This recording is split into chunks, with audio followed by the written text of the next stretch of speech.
As she walked quietly, lost in her own thoughts of the day's events and what the next might hold, an incredible tremor shook the ground. Boom! Light flashed dramatically through the trees as something ginormous exploded not too far from where the girl stood. The wave of heat washing over her in a startling amount, and on top of that, the explosion was followed by a thunderous roar that rung in Wyanne's ears despite her efforts to cover them. "Holy crap," she cried, startled and scared at first, but the curiosity burning within her driving her to figure out what had been the source of such a powerful and sudden outburst. The roar sounded pained, and she hoped to possibly help whatever it was. Stumbling forward through the dark undergrowth of the woods, she came up to a clearing where a giant form lay, shaking and heaving ever so slightly, a smaller yet still incredibly large crater. Smoked from beside it, timid now, YN crept forward enough to make out what it was that she was looking at. A giant. She couldn't believe it. A real-life giant. It truly was a sight to behold. The giant lay in a collapsed heap in the clearing on the grass.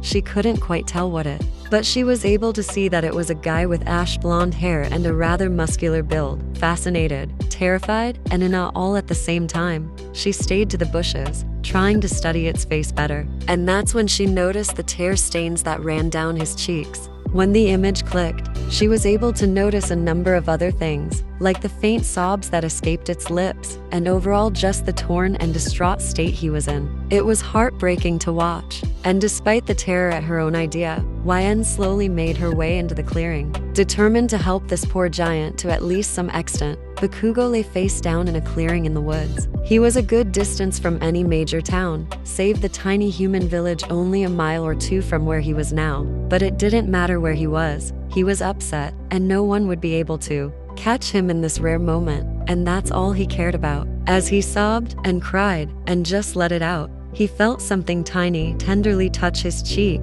not once, but twice. His blood-red eyes snapped open and he turned his head slightly to the side swiftly to see what it was. Sitting on the grass with an expression of startled terror was an itty-bitty human girl, only a little bigger than his hand. She must have fallen over when he turned to look at her. He hardened his expression and turned away, embarrassed he had been caught in the middle of his tantrum. He didn't want anyone to see him like this. They'd think he's weak. As he refused to look at the girl, he felt something wrap around his finger. There, her soft and caring voice whispered, as she pretty much gave his finger a hug. He was about to shake her off of him and probably get up and stomp away when the thought struck him to stay. It's not like the human would tell anyone he knew back home, and he'd make sure they didn't spread the news. He had a reputation to keep, after all. Plus, maybe a little love, after all he's gone through, would do him some good. He turned to look back at her. He had to give her credit for being brave enough to come do this after he blew up the whole clearing. Sniffing softly from his own cries, Bakugou lifted the little human off the ground whilst she clung to his index finger. She looked scared and unsure as she rose off the ground, but he didn't care. It wasn't like he was gonna hurt her. He carefully flipped onto his back, setting the human down on his chest before folding both his hands behind his head.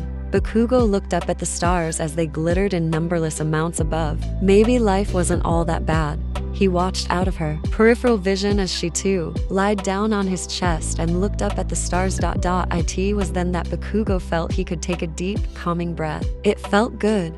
"Wanna talk about it?" she asked him, looking up at him as he kept his gaze on the galaxy sky. "Not right now," he told her, cluing her in that he planned on seeing her again. "You better not tell any more of those dumb humans about this, or I'll blast your stupid little butt to Kingdom Come," he told her, not aggressively, but in a serious tone. "I won't," he heard her promise, setting him at ease. He didn't know why, but he felt he could trust her. As they watched the cosmos turn about them above, Bakugou thought on how maybe, so long as she didn't have any family here, he'd take her home whether she liked it or not and secretly take care of her. Not because the other giants would hurt her, but because he didn't want them. Knowing that he'd have a little emotional support human, the thought rested well with him. But of course, being Bakugou, he didn't acknowledge it, even to himself. But he really hoped sure as heck she was an orphan or some crap. For now though, he would just secretly enjoy having the tiny girl on his chest. As the two of them looked up at the stars,